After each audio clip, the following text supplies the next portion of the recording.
Hai, welcome to my teaching tools. Jangan lupa like and subscribe ya.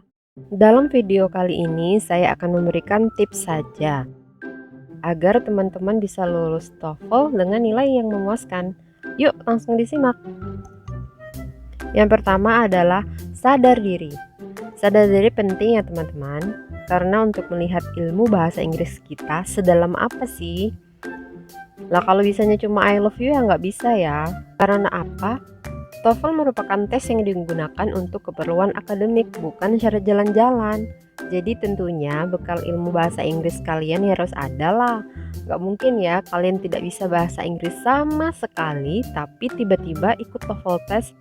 Yang kedua adalah ukur kemampuan diri. Oke, anggap saja kalian sudah punya kemampuan bahasa Inggris basic atau standar. Dan kalian harus ingat-ingat berapa banyak berhubungan dengan hal yang berbau Inggris. Misalnya, hobinya dengar lagu yang berbahasa Inggris, atau nonton film yang berbahasa Inggris, atau punya pengalaman lain seperti ngobrol sama bule di sosmed atau di situs online dating misalnya. Nah, di sana kalian tahu seberapa bagus bahasa Inggris kalian. Jika sudah tahu, kita masuk ke tahap selanjutnya, yaitu belajar. Ya, tentunya ya teman-teman, di dunia ini tidak ada yang instan kecuali mie gelas yang tinggal diseduh aja. Jadi belajar adalah kunci nomor 1 dalam sukses TOEFL, di samping beberapa trik yang akan membantu. Jadi tahu sendirilah ya, trik hanya segelintir debu saja di tengah padang pasir jika kalian tidak memiliki basic dalam berbahasa Inggris. Nah sekarang coba kita ukur sedikit tentang kemampuan bahasa Inggris basic kalian.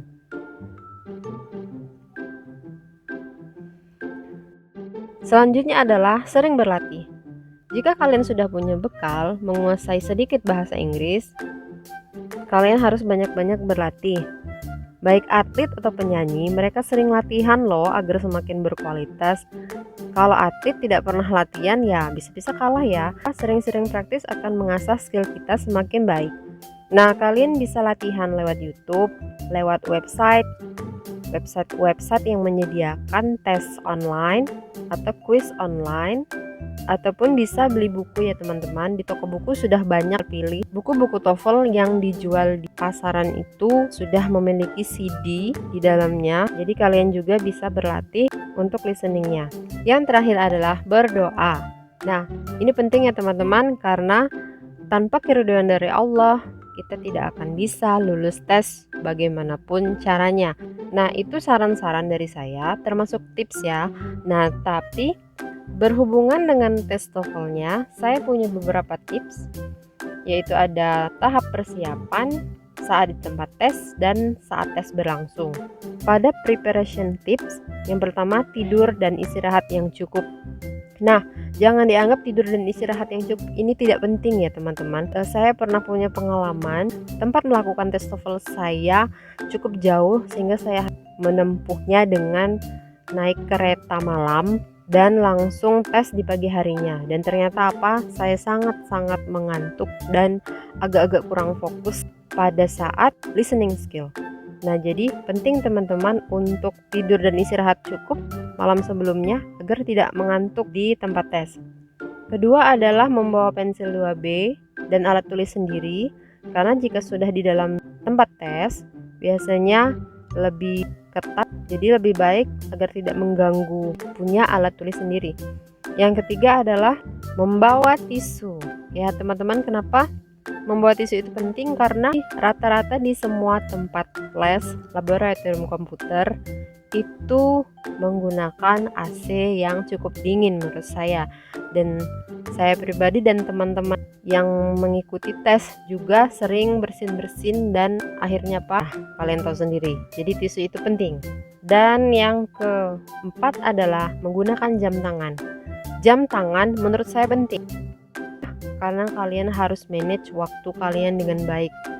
Karena setiap skill itu kan ada waktunya untuk listening, baik untuk structure ataupun reading. Jadi kalian harus lihat jam untuk memanage waktu. Nah, untuk di tempat tes sebaiknya kalian datang 20 menit lebih awal agar bisa mempersiapkan segala sesuatunya. Dan jika perlu, pergilah ke kamar mandi sebelum tes dimulai agar tidak keluar masuk ruangan, dan banyak tempat tes yang memang tidak memperbolehkan kita keluar masuk ruangan. Dan selanjutnya adalah pahami instruksi. Jangan sampai kalian salah mengisi section, karena ingat pada tes TOEFL ITP ada 3 section, dan pada listening ada 3 part A, part B, dan part C. Yang keempat adalah isi semua jawaban. Jangan sampai kalian meninggalkan jawaban kosong, karena siapa tahu jawaban yang kalian isi itu benar walaupun kalian kurang paham. Yang kelima adalah berilah extra time di akhir. Kalian harus menyisakan sedikit waktu untuk mengecek kembali jawaban-jawaban yang sebelumnya, apakah ada yang belum diisi, apakah data diri kalian belum diisi. Jadi penting untuk menyisakan waktu agar tidak terburu-buru. Dan itulah tips-tips dari saya. Kembali lagi, tidak ada yang instan di dunia ini kecuali mie gelas yang tinggal seduh. Karena apa? Karena TOEFL test itu digunakan untuk academic purposes yang membutuhkan skill bahasa Inggris sebelumnya. Oke, sekian dan terima kasih. Semoga bermanfaat. Thank you for watching.